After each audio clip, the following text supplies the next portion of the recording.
Good morning dear students. Adarsh Shikshan Sansthan Jodhpur में आप सभी का स्वागत। स्टूडेंट्स, हमने पिछली क्लास में 13 चैप्टर की एक्टिविटीज़ को सॉल्व किया था, क्वेश्चन आंसर्स किए थे। Today we will read lesson 14, the crows and the cruel cobra, यानी कौवे और एक निर्दयी कोबरे की कहानी। ये बहुत ही इंटरेस्टिंग स्टोरी है बच्चों, तुमने सुनी भी होगी। फिर भी आज हम इस चैप्टर को पढ़ने के हिसाब से इस स्टोरी को पढ़ेंगे और सुनेंगे। ओके स्टूडेंट्स, सबसे पहले फर्स्ट ऑफ ऑल हम इस चैप्टर की ग्लोसरी पढ़ेंगे।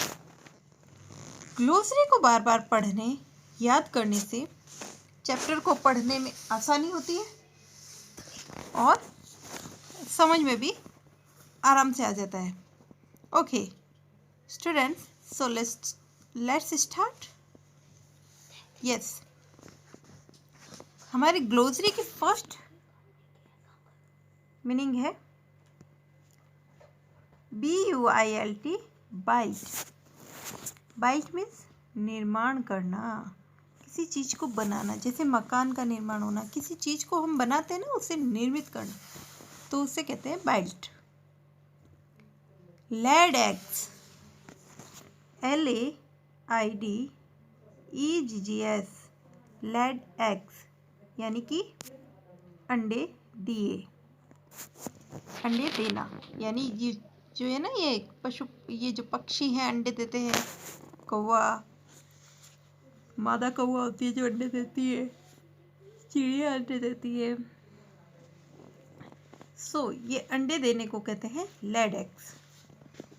Hollow, HOLLOW, hollow. Hollow is खोखला, यानी एकदम खोखला सा होता है ना, जिसके अंदर कुछ भी नहीं होता है, ऐसा खोखला टाइप, खाली जिसको बोलते हैं। Trunk, TRUNK, trunk. ट्रंक यानी वृक्ष का तना। एक ट्रंक हमने सुना है सूंड, हाथी की जो सूंड होती है उसे भी ट्रंक कहते हैं, और यहाँ पे वृक्ष के तने के लिए ट्रंक शब्द का प्रयोग किया गया है। Placed, PLEASED, placed. प्लेस्ड यानी खुश, खुश होना, प्रसन्न होना जिसे कहते हैं। नेक्स्ट है still, STEAL, still. Still means चोरी करना। बुरी बात है ना ये। यस, चोरी करने को क्या कहते हैं? स्टील, जो कि बहुत ही बुरी बात होती है। नेक्स्ट है प्रिंसेस, PRINCESS, प्रिंसेस। प्रिंसेस यानी राजकुमारी। इसका जेंडर चेंज करते हैं, इसका अपोजिट क्या होता है? प्रिंस। प्रिंस यानी राजकुमार। यस। नेक्स्ट है सोल्जर्स, SOLDIERS, सोल्जर्स। सोल्जर्स यानी सैनिक। यस, सैनिक को इंग्लिश में क्या कहते हैं? सोल्जर। नेक्स्ट है स्पैर्स, SPEARS, स्पैर्स। स्पैर्स यानी भाले। होते ना जो राजा महाराजाओं के टाइम, पुराने ज़माने में सैनिकों के पास होते थे, तीखे तीखे लोहे के बने होते हैं। यस, उन्हें बोलते हैं भाले, स्पैर्स। ओके, सक्सेस्ड, सक्सेस्ड यानी SUCCEED, सक्सेड यानी सफल होना किसी भी चीज़ में। जैसे आप परीक्षा आने वाली है आपकी, और आप परीक्षा में पास हो जाएंगे यानी सफल हो जाएंगे। यस, या कोई मेहनत सफल हो जाना, कोई काम हम करने लगते हैं और हमारे काम का अच्छा फल मिलता है, तो क्या होता है? सफल होना यानी सक्सेस होना। Okay okay dear students, now we will read this chapter. अब आज हम इस चैप्टर को पढ़ेंगे। ओके, डिस्कस, चर्चा करना, मतलब आपस में कोई बात चर्चा करना। यानी कि ये पॉइंट्स जब होते हैं, जब हम स्कूल में आमने सामने होते हैं ना, या कोई हम आमने सामने होते हैं तब बात करते हैं, उसी के लिए ये वर्ड आया है डिस्कस। डिस्कस यानी चर्चा करना, आपस में एक दूसरे से चर्चा करना। सो मैं आपसे चर्चा कर रही हूँ, मैं आपसे ये डिस्कस कर रही हूँ, मैं आपसे कुछ पूछ रही हूँ। यानी फर्स्ट क्वेश्चन है, have you ever heard the saying where there is a will there is a way. यानी जहाँ चाह है वहाँ राह है। क्या आपने कभी सुना है कि जहाँ चाह है वहाँ राह है? Where there is a will, there is a way.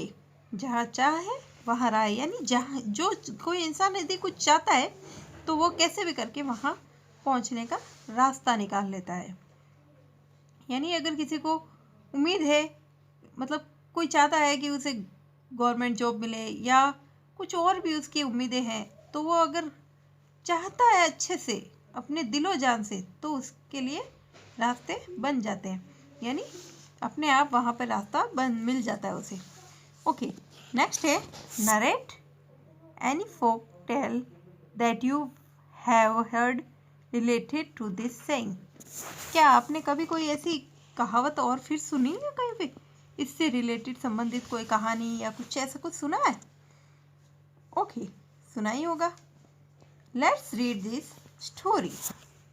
चलो अब हम ये कहानी पढ़ते हैं। Once there lived two crows in a tree. एक बार दो कौवे थे जो कि एक ट्री यानी पेड़ में रहते थे। They built a nest and the mother crow laid her eggs in it. क्या है? एक दिन दो कौवे उस एक पेड़ में रहते थे और वे क्या थे, उन्होंने वहाँ पर क्या किया था, घोंसला बनाया था। पक्षी कहाँ रहते, घोंसलों में ही रहते हैं। तो उन्होंने अपना वहाँ पर घोंसला बनाया। और जो मादा कौवा थी, यानी हम मारवाड़ी में क्या कहते हैं, कागला और कागली, जैसे कौवा कौवी तो कहेंगे नहीं ना, तो मादा कौवा। तो उसने वह क्या करती थी, उस घोंसले में अंडे देती थी। तो उसने उस घोंसले में अंडे दिए। Now we shall have some young ones said the crows and they were placed. अब क्या हुआ, कुछ समय बाद वो क्या होने लगे, बड़े होने लगे, जवान होने, यानी कि जब अंडे देते हैं तो उनमें से क्या निकलते हैं, छोटे छोटे चूजे निकलते हैं, पक्षियों के बच्चे। तो वो वहाँ से निकलना शुरू हो गए। उन्हें बहुत खुशी थी कौवों को कि वे अब बड़े होंगे, बाहर निकलेंगे। The tree was very old and it had a hollow trunk. क्या था, पेड़ जो था बहुत ही पुराना था, खोखला था। उसका जो तना था बहुत ही खोखला सा था। A cruel serpent cobra came and made his home in its root and trunk. अब जो एक कोबरा था, और क्रूल कोबरा यानी निर्दयी, उसको दया नहीं थी, सांप की तरह दिखता है ना, सांप जैसा, अजगर जिसको बोलते, बहुत बड़ा था। तो वो कोबरा जो था वो आया और उसने उसकी जड़ों में, उस वृक्ष के तने में अपना घोंसला बना दिया, बिल बना दिया। उसने अपना घर बना लिया। उसे जो वो कोटर टाइप होता ना, मतलब खुदा हुआ था एकदम ऐसे यूं, तो उसने उसमें क्या किया, अपना घर बना लिया। यानी वो वहाँ पर रहने लगा, पेड़ के तने में नीचे जो वो था, वहाँ उसने अपना घर बना लिया।